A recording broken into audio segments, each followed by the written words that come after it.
Et l'invité ce matin, Philippe Martinez, secrétaire général de la CGT. Bonjour Philippe Martinez. Bonjour. Est-ce qu'il y a un risque d'explosion sociale? Votre appel à manifester le 29 septembre prochain. Le travail est-il central dans une vie?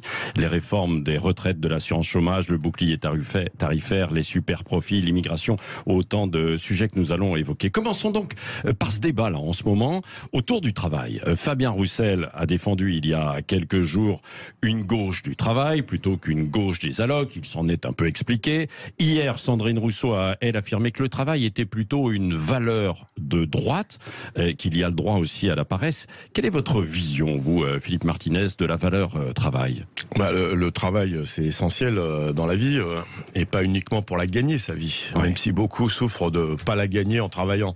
Le travail, c'est essentiel parce que c'est du lien social.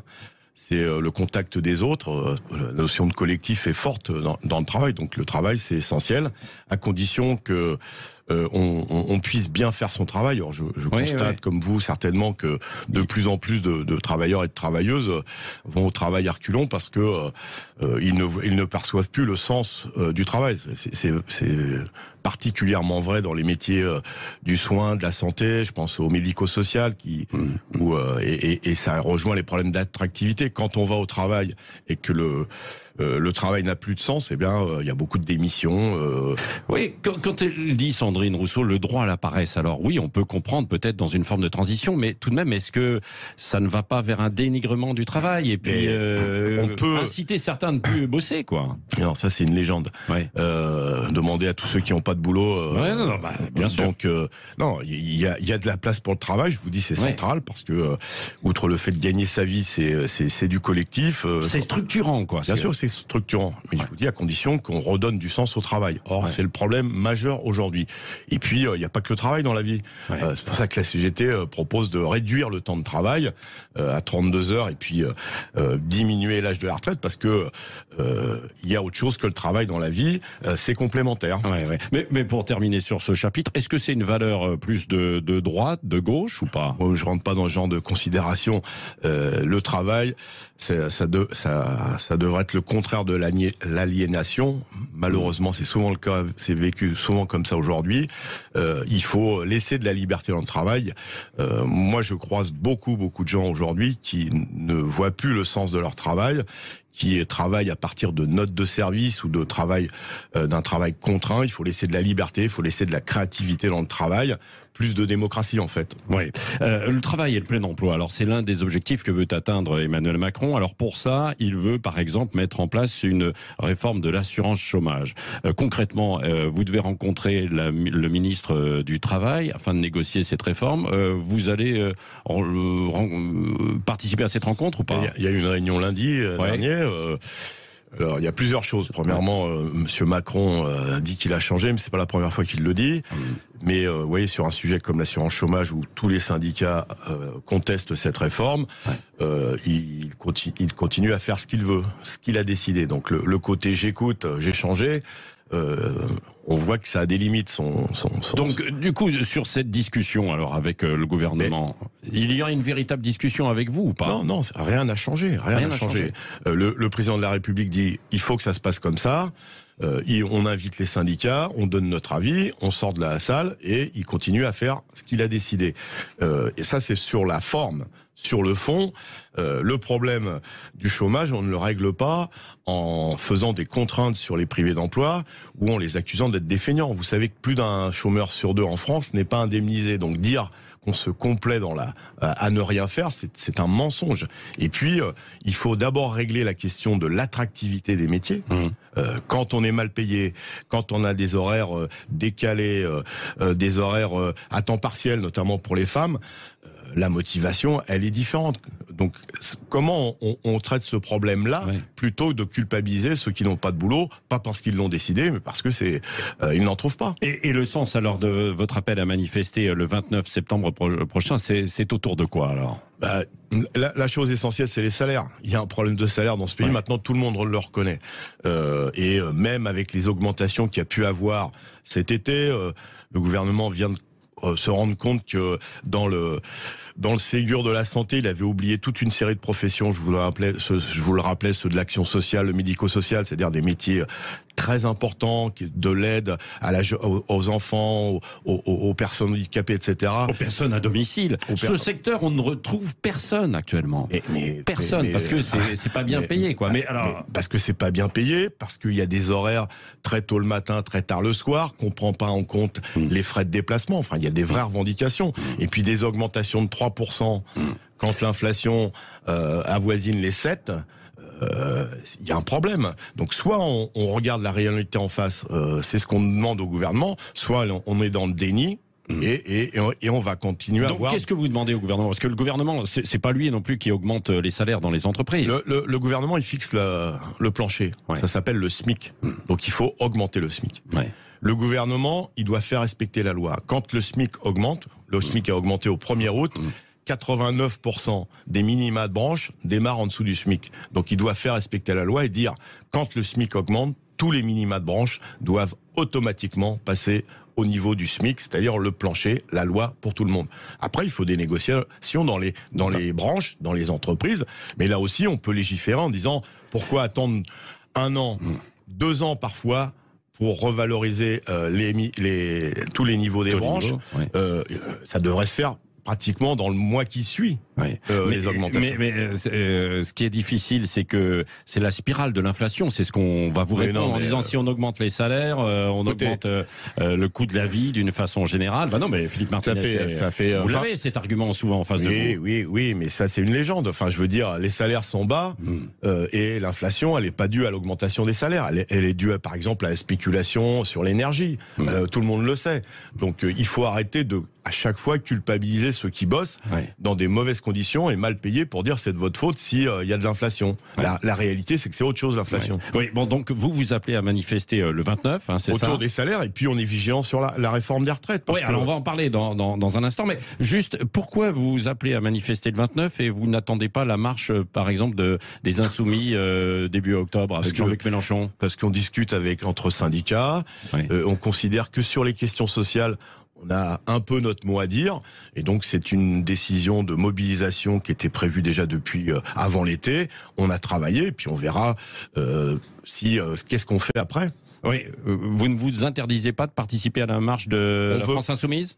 On verra ce qu'on fait après, on discute, mais ce qu'on ne veut pas, c'est premièrement qu'on nous impose des dates et des modalités de mouvement, c'est les salariés, c'est les citoyens qui doivent en décider, et puis il faut que les mots d'ordre soient clairs. Nous, la mobilisation, c'est autour de l'augmentation des salaires et contre le projet de réforme des retraites. Alors la réforme des retraites, Philippe Martinez, visiblement, il l'a répété encore hier devant les préfets, il veut mettre en place le plus rapidement possible son projet.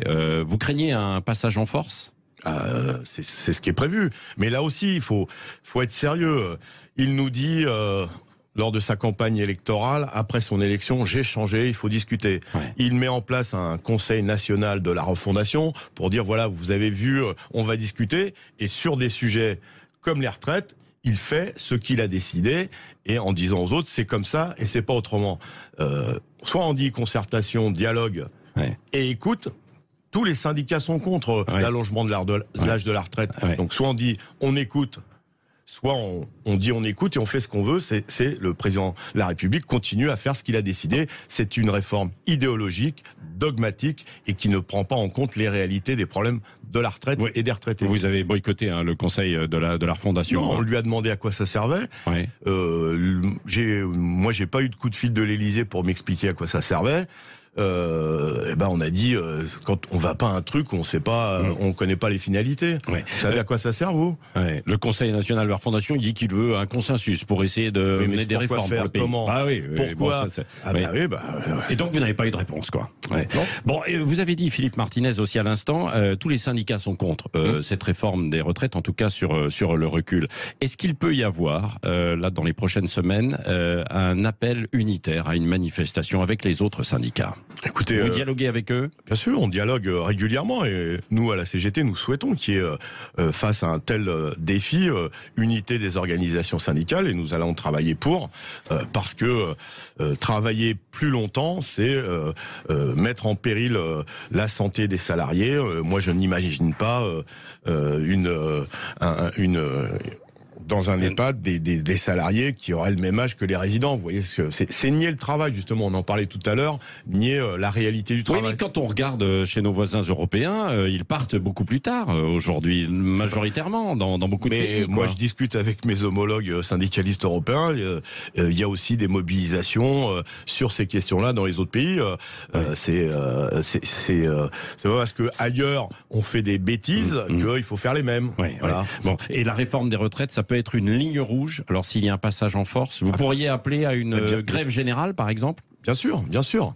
Il y a tellement de sujets de mécontentement et la retraite est un des sujets majeurs de mécontentement, en tout cas l'allongement de l'âge de la retraite, que oui, il y aura forcément des mobilisations si le président de la République continue à ne pas écouter la colère et ne pas écouter les syndicats dont il dit qu'il faut les écouter.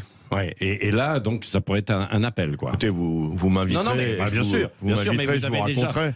Mais en tout cas, oui, c'est une perspective. On ne laissera pas passer une mesure qui consiste à faire travailler les gens plus longtemps. C'est une aberration sociale, c'est une aberration économique. Il y a d'autres moyens, et nous avons fait des propositions pour faire rentrer plus d'argent dans les caisses de la sécurité sociale dont dépend la retraite, plutôt que de faire travailler plus longtemps. Vous voyez, un des problèmes majeurs, c'est que presque un Français sur deux, en tout cas un travailleur sur deux, n'est plus au boulot à 60 ans et on veut faire travailler plus longtemps. Réglons le problème. Philippe Martinez, vous allez être vigilant au mois d'octobre là, parce que ça pourrait passer dans une niche entre guillemets parlementaire dans le cadre du projet de budget, quoi. Hein, c'est ça. C'est ça, et on est vigilant dès maintenant. On n'attend pas le mois d'octobre. C'est pour ça qu'il faut des mobilisations. Et il y a beaucoup de mobilisations en ce moment, notamment sur la question des salaires.